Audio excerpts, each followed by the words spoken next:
Buckle up, guys. Today we're diving into another wild ride through sovereign citizen logic. Right out of the gate, Thomas identifies as a natural person and a living man, like he's starring in his own fantasy film. It's the same tired script we've seen before, but it never gets old watching it crash.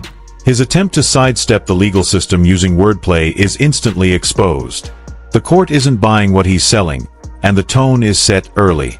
He thinks claiming to be alive somehow makes him untouchable. Spoiler: it doesn't. This intro is chaotic, confident, and comedy gold. 14B District Court is now in session. This is Magistrate Hillary Braley presiding. Okay, and I need you unmuted at the jail. There we go. Can I have your name, please?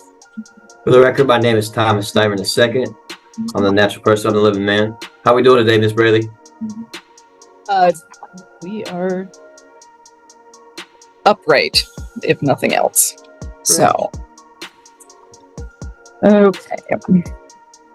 And you said your name is Thomas Styron. The second. Alright guys, now we get into the meat of the sovereign script, claiming no connection to the name on the docket.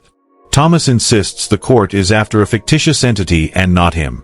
He talks about contracts and personal jurisdiction like he's reading off a Reddit forum, not real law. But the magistrate isn't fazed and immediately checks him with Michigan Court Rule 4.41. No theatrics, just facts. You were pulled over in Michigan, you're in court in Michigan. Yes, jurisdiction applies. It's hilarious how often sovereigns argue the rules of a game they clearly don't understand. Kerfuffle. So,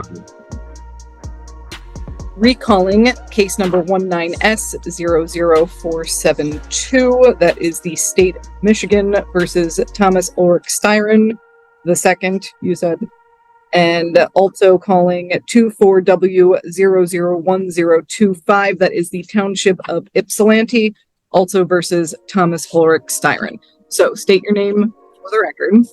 So, for the record, my name is Thomas Styron II. Is not the name you have attached to this case is not me. I believe that's a state created entity, Your Honor. And me being a living person, my name is in proper punctuation. I don't have a all caps name nor. Okay, I'm going to cut you off right there. Okay.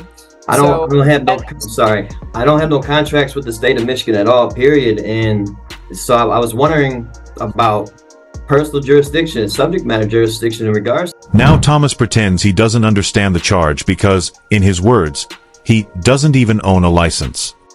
He canceled it himself, as if that exempts him from traffic laws. Then he shifts into the infamous "I was traveling, not driving" monologue. He seriously believes the roads belong only to those not conducting business. It's like watching someone argue gravity shouldn't apply to them because they identify as a feather. The magistrate stays cool, but the eye roll is practically audible. It's sovereign theater at its best, and most delusional. Okay. And you can continue to wonder about those at the moment. What I am doing, you have a show cause hearing on the matter ending in 472, which is the retail fraud charge. I'm showing a balance of $210 on that. And then what you're being arraigned on, that is what I am here to explain the charge against you, is a citation issued on April 2nd, 2024 at 9:24 in the evening. That charges that you operated a motor vehicle on North Ford Boulevard at or near Russell Street with no license on your person. Do you comprehend the charge against you? I do not. I don't even own a license. I canceled my license years ago. So, what you are being charged with is operating a motor vehicle without having a license on your person. So, I'm not asking if you agree with this. I'm not asking if you have a license. I'm asking if you understand the words coming out of my mouth as far as what this charge is. The charge is accused me of not having a driver's license on my person, correct? Correct. Well, from my understanding, I need a driver's license if I'm in commerce. I was traveling home. Okay. I wasn't doing business at all. And also from my understanding, I don't need a license to do that. And your overstanding is incorrect, sir. But we are not going to get into that for now. You are saying that you have understood the words as far as not having a license on your person. It is a misdemeanor charge with a maximum penalty of up to 93 days in jail, a $500 fine with court costs, or both. So this is under the assumption that you guys have personal jurisdiction and subject matter jurisdiction over me, right? Yes. So at this time, the court is going to set a pre-trial date for you. That will be before Judge Washington. Ma'am, can we prove the jurisdiction first before we go ahead with setting a trial for that entity or a pre-trial for that entity? I hear you. And at this point, you are appearing in front of the court. You have put your name on the record.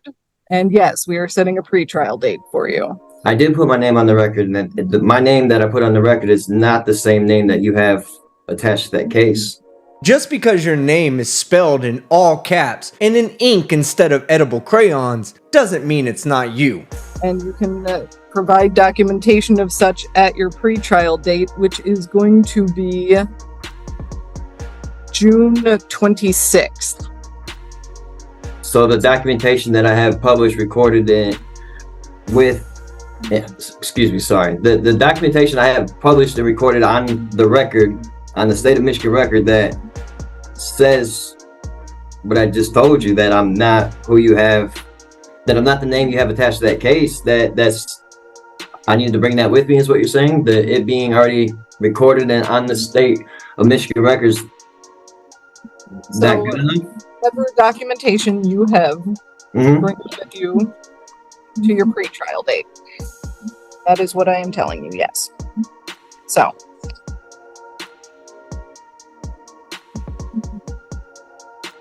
And again, that court date,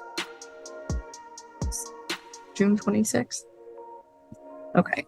Will be June 26th at 9 a.m. before Judge Washington.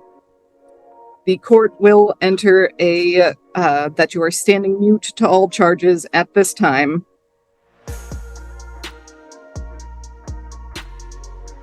So we're just assuming jurisdiction, though, correct? Yes. How? From my understanding, that has to be proved before we even proceed with anything else. This part delivers one of the most savage courtroom smackdowns we've seen.